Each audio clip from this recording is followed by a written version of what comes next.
Okay, well, I'd like to welcome everybody to our webinar here for the Envirothon. This Envirothon webinar is on the Stakeholder panel, and it is a collection of speakers that have been gathered to help us prepare for our task that's ahead of us. And that's going to be explained by Emily. Just a couple of reminders that when we are on our presentations here, if you can keep your video off and your microphones muted until the questions and discussion period, that would be helpful with any background noise. And if you have any ideas or thoughts that you'd like to keep a hold of and want to put them into the chat, we can make sure that they get discussed. Please type them in so that we can keep them as placeholders. And if you have any other issues or problems, if you lose connection, please remember to come back online so that we can always keep you informed on this. And online on the Envirothon website, you will be able to find the packet of information and the challenge and information to help you get your resources together for this year's competition. And this stakeholder panel is designed specifically for that preparation. So hopefully we'll be able to get you all going on preparing and understanding the task that's before you. So I'm going to turn it over to Emily to help you understand exactly how tonight is going to be run. Hi, everybody. I'm Emily Picard from Yukon 4-H. Today we have an amazing panel of speakers. I'm very excited that we had so many people that were able to join us today. Looking around the room, we have Tom Lentz from the Killingworth Historical Society, Elizabeth Marrow from the Connecticut Forest and Parks Association, Jane Seymour from DEP Wildlife Division, John Triana from Regional Water Authority, Eric Hansen from Ferrucci and Werlicke, and Allie, Allie, your last Brown. name, Allie, Brown. it's from Connecticut Deep Energy. And we should have one more person joining us, Andrea Gardner from the City of Danbury Council. So we are going to be joining rooms here. The idea behind this is that we're going to have our room hosts are going to ask the questions of the panelists. The panelists can respond. We'll have about 20 minutes to do that process, and then we'll switch students and advisors so that you guys can see what the perspectives of those panelists are in the other rooms. Both rooms will be recorded, so if you have teammates that would like to see, you'll be able to find that online later. So we'll start off with our first question. How do you balance advocating for your interests while also considering the needs of other stakeholders? Beth, you want to start? Yeah, sure. Hi, everyone. I'm Education Director at Connecticut Forest and Parks Association. I think the first thing that we usually try to do is if there are multiple stakeholders, we try to find what the common ground is between all the stakeholders, whether it's enjoying being in the outdoors or, you know, yeah, basically what we do is enjoying the outdoors. And so there's a lot of different ways to do that. So, but we start with that common ground issue. And forgive me, Herb. We have Herb Virgo from Keeney Park. I'm sorry, I'm trying to figure out who's a student here and who is not. So welcome. From the perspective of Keeney Park or the forestry world, wildlife world, how do you balance advocating for your interests while also considering the needs of other stakeholders? Good question. I think for us, what we try to do is just prioritize the needs of the green space, because we understand that a healthy forest, right, a healthy environment, has greater impact on the people who engage with it, being community stakeholders. An example is we have um, a tree commission in the city of Hartford, and from their perspective, they're looking at the overall health of the forest and they want to do studies and they want to do different activities to kind of ensure the health, long-term health of the forest. And for us, we're focusing on, removing illegal dumping and making sure that disease and pests are being treated. So it's a juggling act, but I think the way you deal with it is you put the forest first, and what's best for the forest. And then, you hope that by doing that, everybody else will benefit from that approach, if that makes any sense. Absolutely. Jane? Or Eric? Sorry, Eric, why don't you go ahead? Yeah. So I think that's a really great approach. And one of the things that especially when starting from scratch with a project that I haven't worked on before, is I try to get the lay of the land in terms of who cares about this place and who would care about this project, whether it's neighbors or other interested groups, and find out what motivates those people. Find out what's important to them, because most of the time there, to kind of echo what Beth said, most of the time there is some common ground that can be found, as long as your project is not going to just be completely extractive or destructive. So if you're doing what Herb was talking about in terms of what is best for the land, and thinking about it from that perspective, and you're being sensitive to who all is involved, you're on your way, and you're not going to be able to please everybody all the time. So you got to be able to know who it is that you're working for, primarily, what their goals are, and then how those can align best with as many people and groups as possible. Awesome. Jane? Yes, thank you. Well, I'd just like to say that providing space for wildlife is actually a benefit to multiple stakeholders. So managing a forest to provide food and cover for wildlife also often involves harvesting of trees, which can be turned into economically viable forest products. A well-managed forest will also ensure the production of forest products now and for future generations. Conserving this land will also provide health benefits for the community. Being in nature has been shown to provide both mental and physical health benefits. And conserving this land will also provide the opportunity to plan and implement a sustainable trail that will provide recreational opportunities, but we can also do it in a manner that protects the natural resources. Absolutely. Moving on to question number 2, what do you think is the biggest misconception that others have about your perspective? Jane, do you want to take it over and we'll move backwards? Sure. Well, many people think that to protect wildlife, you have to leave the forest alone.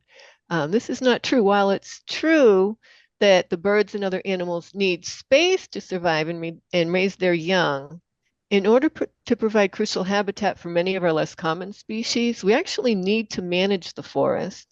And forest harvests can simulate natural disturbances that used to create or maintain those early stages of forest habitat that are not so common anymore.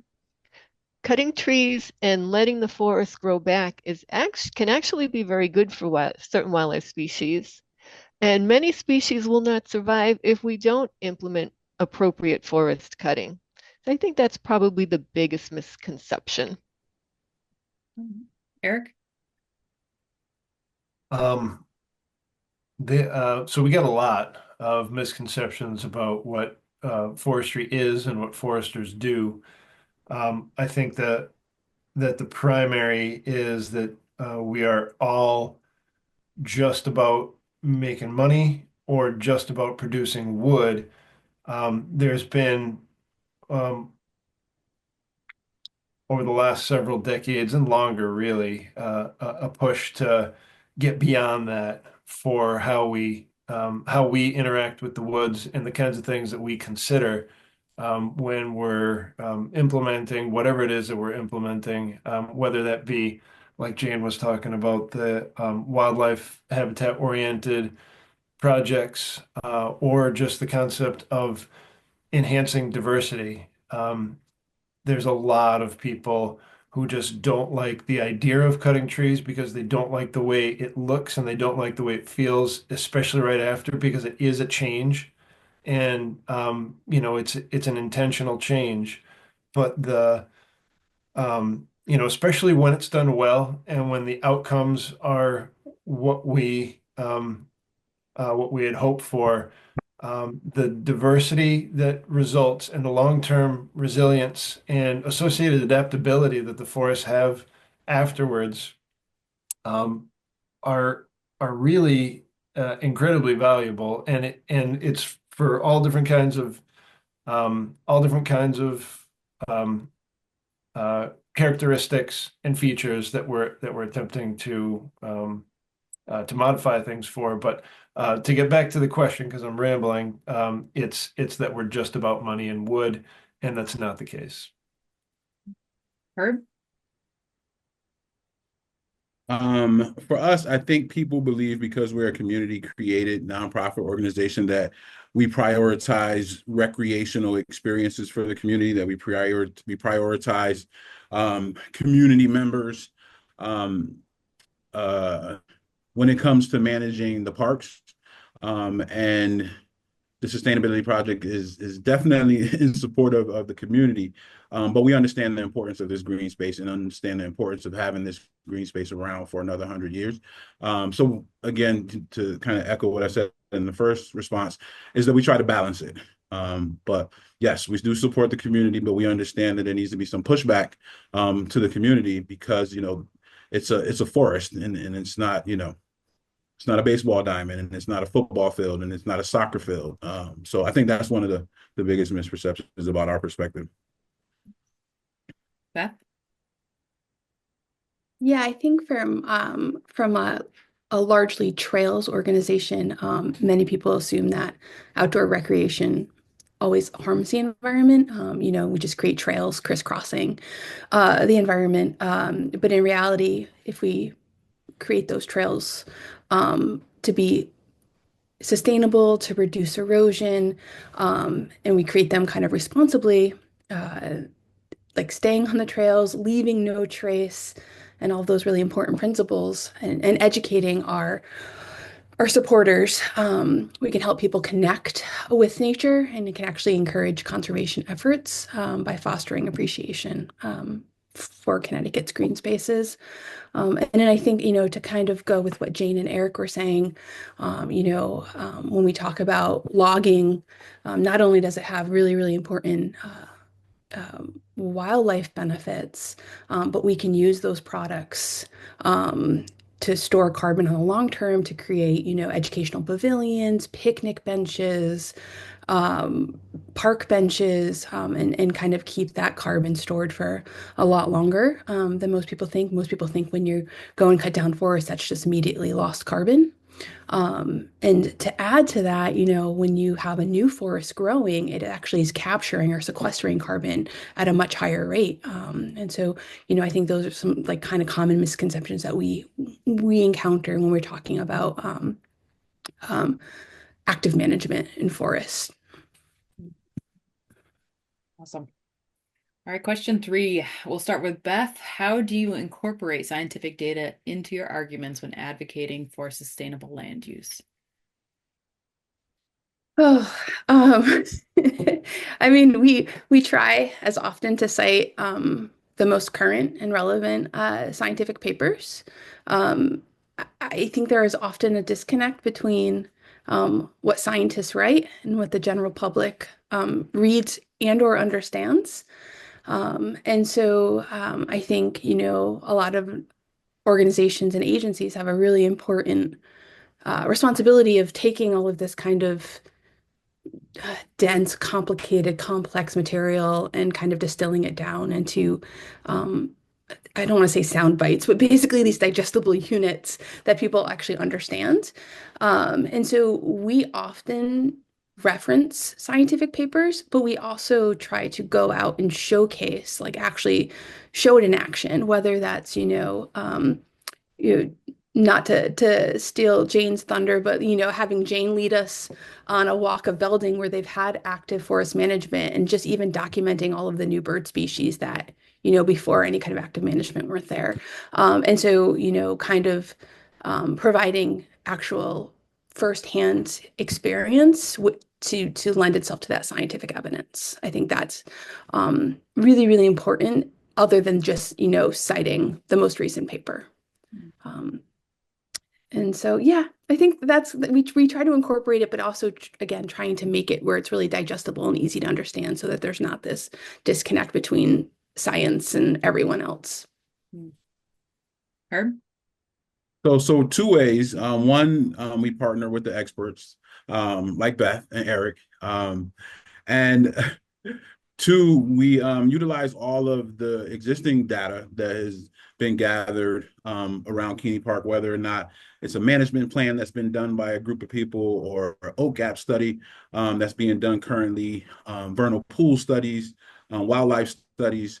We regurgitate that data when communicating about the park to our different stakeholders.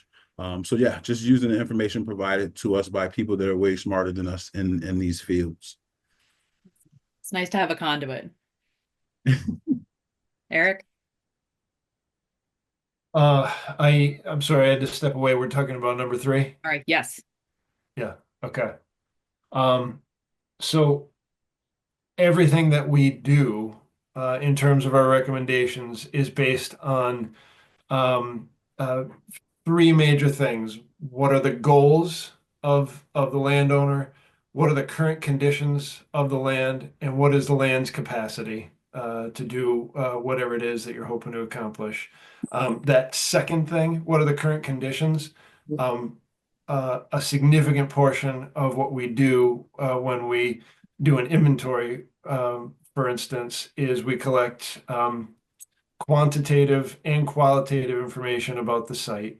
So the quantitative information, just as an example, is going to be determining through our inventory how many trees per acre, what the volumes of trees per acre are, how many seedlings and saplings there are, what's the species breakdowns, how do those percentages relate to the trees in the overstory and in the understory. And that last thing in particular gives us a really good clue as to, without any sort of intervention, where are our forests going to go? So, we have a good sense of what you have in the main canopy right now, what's regenerating underneath. So without a major disturbance, human caused or natural, the stuff that's regenerating underneath is typically what you're going to be seeing in a future forest.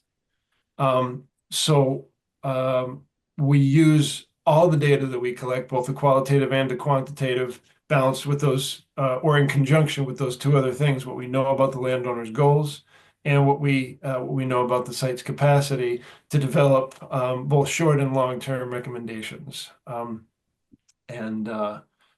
realistically, for everything that we do, we use that scientific information, which is based on the foundations of forestry, silvics, the art and science of growing trees. Awesome. Jane? Well, we have about 50 years of data from the North American Breeding Bird Survey that allows us to determine the long-term trends of our birds. And from this, we know that many bird species are in trouble and that we've lost about 3 billion birds in the United States and Canada in that past 50 years. We also look at science which shows that just being in nature and specifically listening to birdsong is good for mental and physical health. Scientific studies have also shown the impact to wildlife from trails, and this has guided how we place trails to minimize that harm. We use the science from the bird trends to determine which species are the most at risk, which species are the ones that we really need to be concentrating on. And we also present that science to the public in a manner that allows them to use that information in their own lives. and to understand what we're doing, and also that they can also partake in conservation themselves. All right, Jane, you want to pick up on number 4? How do you balance the need for economic development, such as job creation, with conservation efforts? Well, for balancing, we have to remember that conservation is key to the quality of life. We need jobs and we need quality of life. So, as I pointed out already, being in nature is good for our health. And the healthier our conservation areas are, the healthier we are. And being healthy can itself be an economic benefit. And it's also important to remember that we cannot live without life on Earth. We tend to ignore all the ecosystem services, which actually do provide economic benefits such as pollination and decomposition, nutrient cycling, seed dispersal, pest control, soil stabilization, water filtration, mitigating pollution. And all life on Earth needs all of these services to persist. But conservation does not have to exclude economic considerations. So, as we've already said, managing wildlife habitat can be an economic benefit in the form of forest products. So, that's one way to balance the conservation with the economics. They can go hand in hand. Eric? So this is a complicated one because a lot of what we do, if it's not generating revenue, it can be pretty expensive.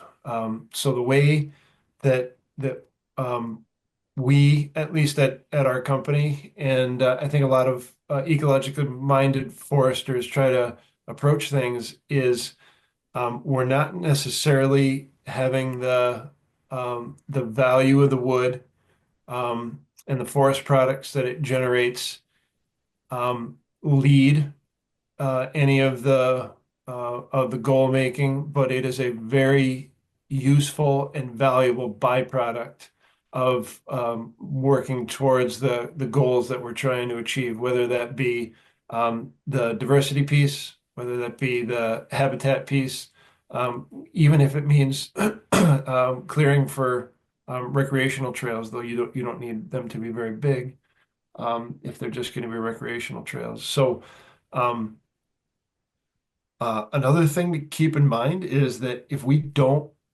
have a viable workforce in the form of loggers and truckers and people working at mills and actual mills that are working here in Connecticut, if that infrastructure goes away, then all of the stuff that we talk about in terms of being able to positively manipulate as a steward of the forest, that goes away. So we need that economic piece to be able to do that. And we don't, just in terms of our state's um, um, portfolio of economics, we don't want it to be just urban and just people sitting inside. We need those people who know how to do stuff outside, work with their hands, and be able to work with machines and all that stuff. So I don't know if that actually answers the question, but that was a lot of words. It sounds like a good career pitch for our Connecticut teens here to get into forestry. That's good. All right, Herb. So what we've done specifically in Keeney was created the tree nursery and the milling site in the hopes that both of those two activities will create some economic development for Keeney specifically. The goal is to kind of grow these two operations until they become more sustainable enough to pay for a staff person who can manage them, eventually draw revenue using these products to create a fund that helps sustain the park, right? So we could hire a extra maintenance crew to kind of fill in where the city can, and we can hire folks to come in and do things that the city doesn't have the capacity to do. That was the goal with those two operations, to balance economic development and conservation. The other side of it, we're lucky enough to have the history of Frederick Law Olmsted with this park, where whenever we get too much push on one side versus the other, we're able to use the argument that, the intention for this park was for passive recreation, right? So we can use that narrative to kind of push back people who want to turn acres of it into, horse stables or things like that. So to answer your question, what we've done specifically as an organization is the tree nursery and the milling site, and then more theoretically, just using the history of Olmsted and the history of the park itself to kind of push back on either side when one becomes too much stronger than the other. And it sounds like that took place in the deeding of this property, right? That was written into a contract, a legal contract. That's for sure something that we all need to keep in mind when we're preserving land. Right. Beth? Yeah, sure. So, outdoor recreation in general can be a major economic driver. It can create jobs, in,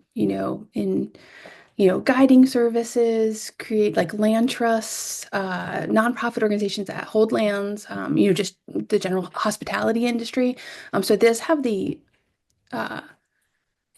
potential to create jobs. Also thinking about companies like REI and EMS and all these kind of gear companies that have a lot of sales. So I think, thinking about outdoor recreation, yes, there is an economic benefit to that. But, if we aren't teaching people how to care for the woods or the trails, they're not going to last very long. They're going to become degraded. And so I think it's also very important to, partner outdoor recreation with actual environmental education, forest stewardship, and programs that actually teach people how to tend for the land. And environmental education doesn't make a lot of money, but there is a market in it, an industry in it. And so, I think there is a lot of opportunity to get more people outside. And like Jane said, just all of the physical and psychological, mental, emotional benefits of being outdoors. It's huge, just for the quality of life factor. All right, guys. So thank you so much for that. We are going to go back and switch our student. I think it's going to be best to switch our speakers here. So let me just pop in there. Everybody hang tight. Hi, everybody. Thanks for coming back over into the room too. It was easier to move you all than move our students. So I appreciate that. We're going to start over with these questions. And I'd like to first welcome Andrea Gardner from the Norwalk River Valley Trail. She's also on the Council for Danbury, Allie Brown for Connecticut Deep in Energy, John Triana with Regional Water Authority. Give me a thumbs up if I did that right. Yes! Sometimes I confuse your company's names with another one. And Tom Lenz from the Killingworth Historical Society. So Andrea, we'll start with you. Let me record. Yeah, no, okay, we're good. How do you balance advocating for your interests while also considering the needs of other stakeholders? Well, I had mentioned a little bit earlier, I always try to approach a project with basically, how do we get to yes? And I think it's really important. A lot of times we are, very attached to our ideas and what we would like to happen. But it's always really good to just do a check of really what are the intentions around trying to get everyone to work together. And that can kind of detach you more from the outcomes that you're looking. So if everyone, I have found, even cross agencies with municipal government, nonprofits, state stakeholders, that when everyone is aligned as to where they want to end up, but not necessarily attached to how they all get there, that there can be a lot of collaboration and working together. And I had mentioned earlier, I really feel these are soft skills based in communication, but also based in compassion, in the sense of how do you meet people where they are? And people have their different strengths. And in any project, the more varied the talents and expertise of the people involved enables the best answers to get to the best answers. I think it's hard. I find it sometimes hard to be in a room if everyone already has a preconceived notion and they all think the same way, because I don't know that you always get to the best solution that way. So I do emphasize soft skills in that way. And I always, I never consider myself to be the smartest person in the room. So I'm always listening to what others have to say and defer to their expertise. Yeah. I'd like to be in a meeting with you. Allie? Yeah, so something that I was also touching upon earlier is incorporating flexibility into your plans. Allowing for things to move around, not making things too rigid in your plans. And what that's going to do is that's going to give your stakeholders a chance to provide their expertise, viewing residents and people that are on the ground living with this land every day as experts because this is their lived reality. That's also something that's very important for meaningful engagement with stakeholders that I think is sometimes taken for granted or just overlooked completely. There's a lot of different groups out there that are going to have a lot of different perspectives on what should be done.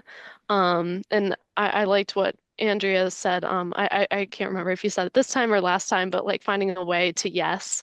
I think that's a really positive kind of outlook to kind of follow. Um, and also to consider, at what level should these plans be implemented? Is this something that should be a blanket policy that the state has to be responsible for? Is it something that city leadership or town leadership should be taking on and looking for funding for to do themselves to be able to tailor to the residents that are on the ground? So, these are important things to consider in making these plans flexible. John? As I said before, there's when reading through the list of letters advocating other things, what can happen on the 400 acres. I didn't see anything that was mutually exclusive with what, with this area providing water for a public water supply, drinking reservoir. Certainly on our property, we allow recreation. We have historical features. Some areas are scenic. Some other areas we do forestry operations. So all that kind of stuff goes on across our 27,000 acres. And I didn't see anything that would be mutually exclusive in the list of sort of requests from the different groups to what can or should happen on a public water supply watershed. Awesome. Tom, I think logged out. So we'll go on to question 2 here until he gets back. What do you think is the biggest misconception others have about your perspective? Do you want to start, John? And we'll go backwards again. Yeah, I don't think I answered this in the other session. I don't know what this would mean for us in this example. Certainly our primary concern is protecting the public water supply. And again, I didn't see anything that would be detrimental to the public water supply. There's areas on the property that have already been disturbed, and those can be used for the more intensive uses that the city would want to follow. And we would hope that the areas that are currently forested or in a more natural state could remain as such to protect the public water supply. Awesome. Allie? I think one of the misconceptions that some may have about, especially clean energy is, converting large areas of land, of conserved land, and dedicating that to things like the development of solar farms that can be very expansive. We have found that most of the support for the development of these projects is on land that can't be used for other things, like polluted areas, brownfields, things like that. Our goal is not to, clear cut forests or anything like that to make way for clean energy. While energy is very quickly growing as an economic sector, there's a certain way to go about it where we're not jeopardizing these other important sectors like forestry and other natural and working lands. And so there's a lot of, I think, collaboration that's happening between clean energy folks and people of other sectors. It's all very integrated with one another, and it's not like this or that by any means. Okay. I like that multi-use kind of frame you guys are leaning towards. Andrea? Yeah, so as a nonprofit, we partner with the 5 municipalities that our planned trail goes through. And a lot of times in order to um, access the larger infrastructure funding, we're talking millions and millions of dollars to build this trail. We partner with them in the sense, and we go through the trouble of raising the monies to cover the pre-construction costs, which can be sizable. So, for example, on a say a $3 million construction project, the pre-construction, which often involves sometimes CTD for other state authorities, special studies, endangered species studies, environmental impact studies, design work, and so that can run as high as like on a $3 million project, about $300,000. So our nonprofit raises that money so that we can create documents that help us access these very much larger monies. And once the trail is built, we partner with the towns and we're responsible for the maintenance. So the places that we do have an established trail, a lot of times people think that that is that the town's maintaining it, and they don't understand that it's just this very small but mighty nonprofit that is doing all this work. So the other thing is a misconception of how long projects like this take. This is a 30-mile planned route. The study was published in 2012, so it's already been 12 years. We probably have 15 of the 30 miles totally constructed or in the pipeline for construction, but with those funding dollars. So it's taken 12 years to do that. And things do move rather slowly when you're dealing with projects like this with all these stakeholders. But these are legacy projects. So any sort of big development that's looking to preserve a natural resource, that's learning to bring economic vitality to a community, that's looking to provide entrepreneurial opportunities, for younger people. Those are all varied interests, and so you do need to take time to get it right. And um, I think that's it. It's a lot of times the misperception of how long these projects can take. And so you really do have to stick with it and have some patience and try to see the big picture. Great advice, guys. So Andrea, we'll start back with you for question 3. How do you incorporate scientific data into your arguments when advocating for sustainable land use? Well, I think data is important because, some people, a lot of people process information that way. So I think you always have to substantiate what it is you're trying to say with like real information. And the data that we use, for example, in some of our communities, especially in the Norwalk Wilton area, that's Southern Fairfield County, very congested.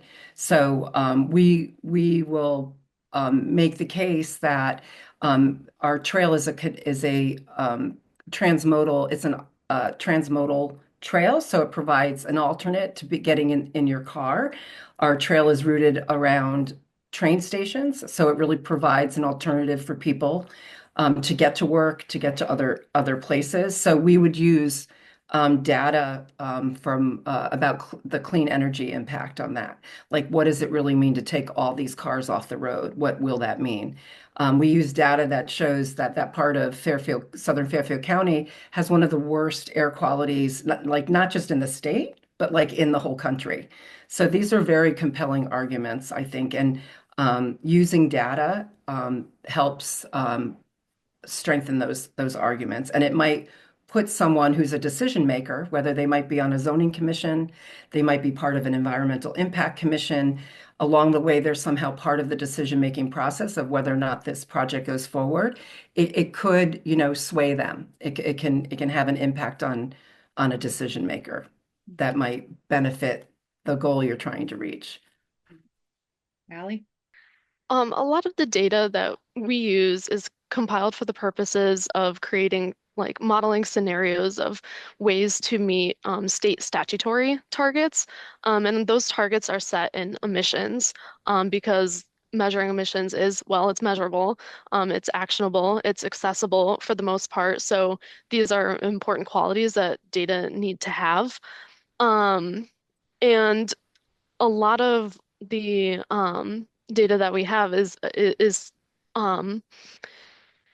like when you're thinking of forests, like our goals are to reduce emissions by a certain percentage by 2030 or 2050, or to have a zero carbon grid by 2040, which is one of our goals. And so it's something that can be measurable in the sense of, okay, we don't have anything to my knowledge anyway of saying, okay, this percentage of the state needs to be covered in forests. It's more like we're going to set aside this percentage of forest, or we're going to increase urban forestry by this percentage because of what it'll do to reduce emissions. And so when it comes to energy, we're looking at clean energy. That's what we have to keep in mind when we're looking at this data is how do we, as a state agency, how can we find ways to meet those state goals? Because that's what's guiding all of our actions because we are a state agency. Municipal and cities and towns leadership, they might have their own goals that they're trying to reach. There might be regional targets that are set. And so again, it's important to look at what level of governance you're looking at because the data that you use is going to need to be specific to what you're trying to find out. John? Yeah, I'll answer this like I did in the other sessions. That the scenario in place here is not being owned by the water company, by the water authority. So I'm going to answer as just how we use scientific data to advocate sustainable use on our property itself. And that is, my department is basically the land managers for the Regional Water Authority. We have two foresters. They're both licensed foresters. We have a licensed arborist.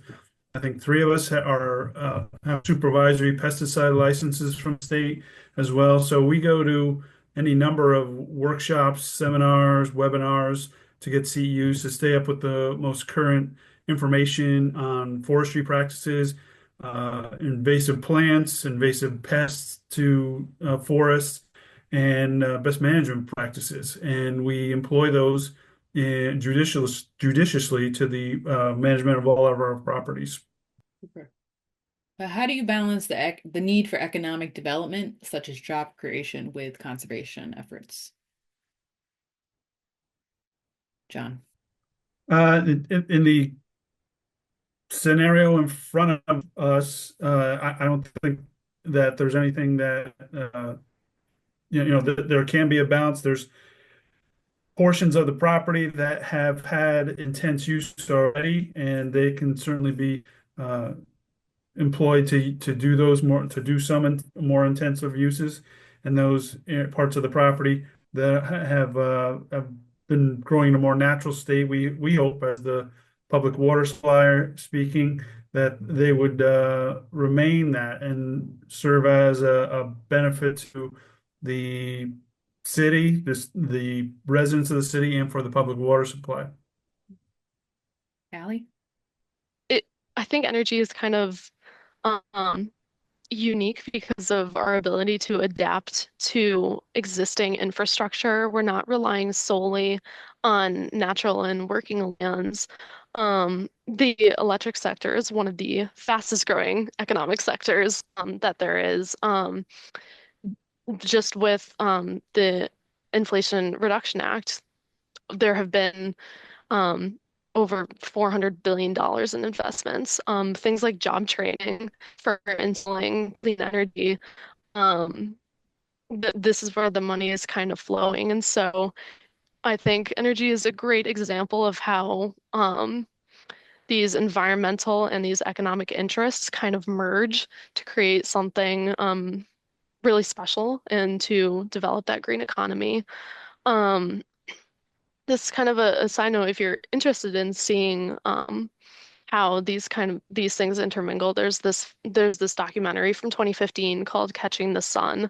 It's a great film. Granted, it was from 10 years ago, but I think it's still very topical, and it goes into different case studies of how people around the world are, developing those workforces in clean energy and what that looks like in terms of both, city landscapes and rural landscapes. So if you're interested, I think it was released on Netflix. It might have moved. I think it's on Apple TV. But it's a fantastic film. If you're looking more, and it focuses, obviously, it's called Catching the Sun. So it focuses on solar specifically, or as opposed to wind or other forms of clean energy. But I would highly recommend looking into it. It's a great watch. Andrea? Yeah, so really, whenever we propose or talk about recreational trails in a community, we do discuss the possible economic impact, which is, people coming from outside the community to utilize the resource, and then perhaps spending some money while they're there in the community. Another way that trails tie to economic impact is that it the the real estate, so single family homes or apartment buildings, residential real estate values increase when they're located near an amenity like a trail. And then as I mentioned earlier, in one community of our town, we have a manufacturer, a big employer who's a Dutch company, and that culturally the Dutch understand about trails and walking and getting out there. So they're big supporters of the trail, and the state is also interested in seeing our trail be able to connect to their business campus as a way of retaining them in the state as manufacturers. And that's so the State Department of Economic and Community Development has an interest in that. I will say I'll switch over to my elected official hat as a city council member in Danbury. That when projects like this are reviewed by, again, people who are in a position to make a decision, if you're elected to represent the residents in your community, economic development does come up as a topic. Like if there is a project, if there are developers that are coming in, and developers invariably developers develop because they want to make money from the project. So you have to balance that with the impact in the community. And if one of the outcomes in the community is that it will bring some form of economic development or opportunity to the residents, then that does sort of factor that will weigh into, I would think, a decision by an elected official. Absolutely. Okay, I'm gonna throw out one more sentence about number 4. Yep. In the conservation efforts for protecting land on the public water supply help economic development. So if when we protect land on our public water supplies, it means that there's less money that we have to put into filtering the water, to building new filtration, extra steps in the filtration process. All that costs money. So if you protect the land, then you have lower cost to clean, disinfect the water, send it out. So the water bills will be lower, which would help to stimulate economic growth. Excellent point.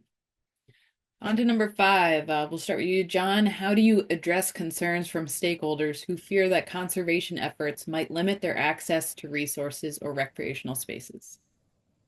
Yeah, as I said before, we own 27,000 acres, and we allow recreation on a lot of our property, from trails to fishing, mountain biking, skiing, cross-country skiing, horseback riding. There's quite a bit of public access to our property for recreation. So we don't allow, everything in all locations. When we consider new recreation access to our property, we look at it carefully to make sure that it's going to be compatible with the proper management of public water supply.